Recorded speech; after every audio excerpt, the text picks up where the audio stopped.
You may have heard about the Quran's idea of paradise being 72 virgins, and I promise I will come back to those virgins. But in fact, here in the Northwest, we're living very close to the real Quranic idea of paradise, defined 36 times as gardens watered by running streams. Since I live in a houseboat on the running stream of Lake Union, this makes perfect sense to me. But the thing is, how come it's news to most people? I know many well-intentioned non-Muslims who've begun reading the Quran but given up, disconcerted by its otherness. The historian Thomas Carlyle considered Muhammad one of the world's greatest heroes, yet even he called the Quran as toilsome reading as I ever undertook, a wearisome, confused jumble. Part of the problem, I think, is that we imagine that the Quran can be read as we usually read a book, as though we can curl up with it on a rainy afternoon with a bowl of popcorn within reach, as though God, and the Quran is entirely in the voice of God speaking to Muhammad, were just another author on the bestseller list. Yet the fact that so few people do actually read the Quran is precisely why it's so easy to quote. That is, to misquote. Phrases and snippets taken out of context in what I call the highlighter version, which is the one favored by both Muslim fundamentalists and anti-Muslim Islamophobes. So this past spring, as I was gearing up to begin writing a biography of Muhammad, I realized I needed to read the Quran properly as I could, that is.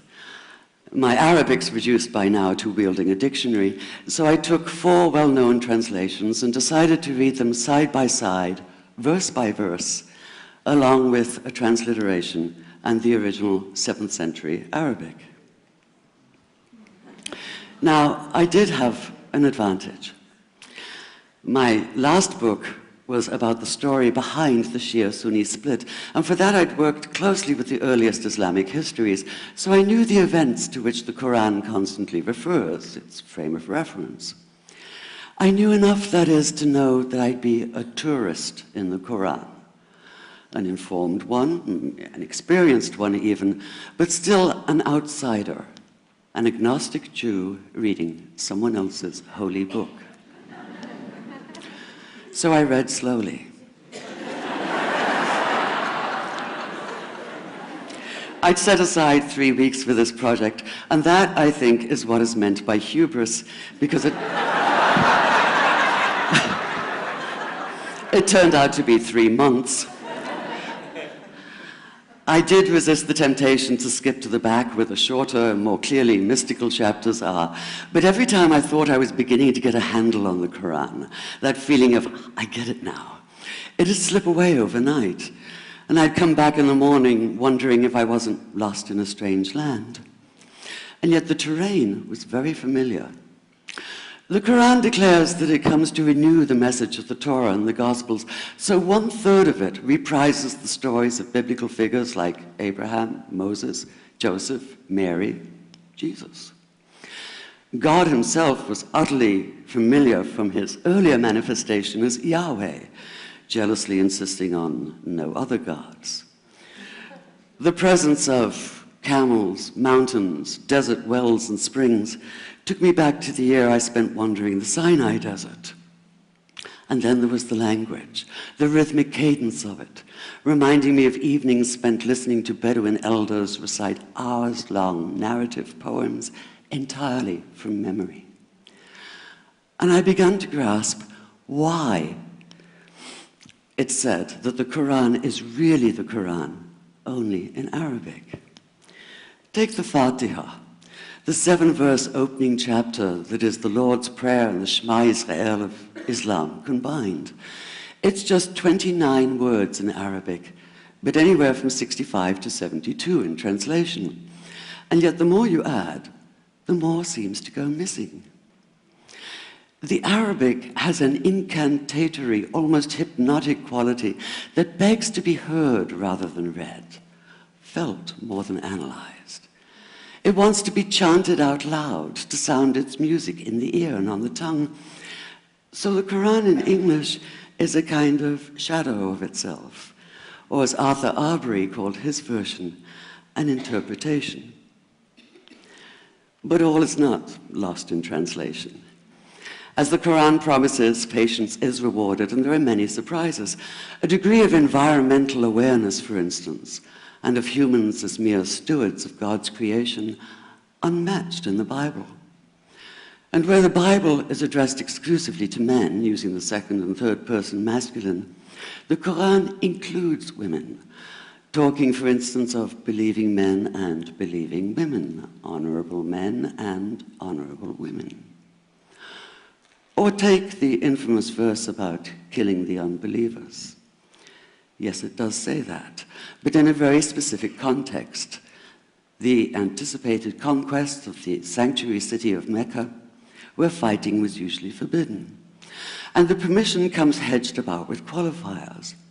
Not you must kill unbelievers in Mecca, but you can, you are allowed to, but only after a grace period is over. And only if there's no other pact in place. And only if they try to stop you getting to the Kaaba.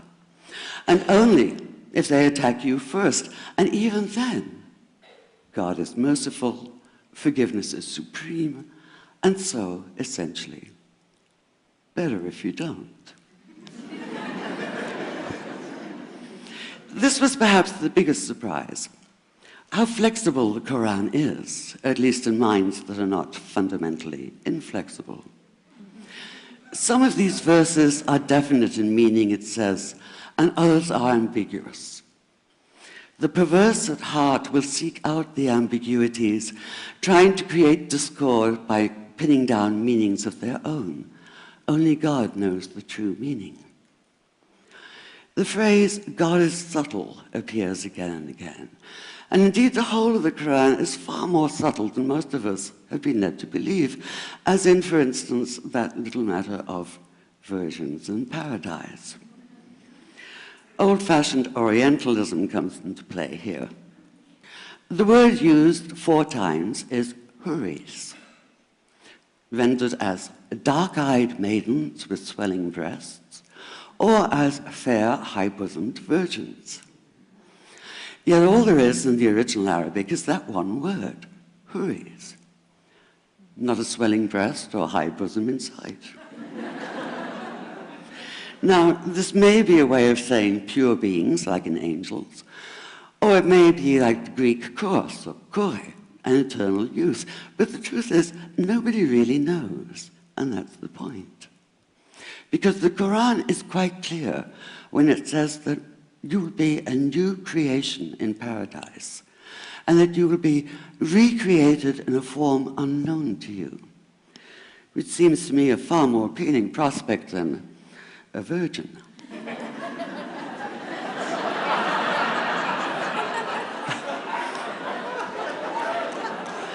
And that number 72 never appears. There are no 72 virgins in the Quran. That idea only came into being 300 years later, and most Islamic scholars see it as the equivalent of people with wings sitting on clouds and strumming harps. Paradise is quite the opposite. It's not virginity, it's fecundity, it's plenty, it's gardens watered by running streams. Thank you.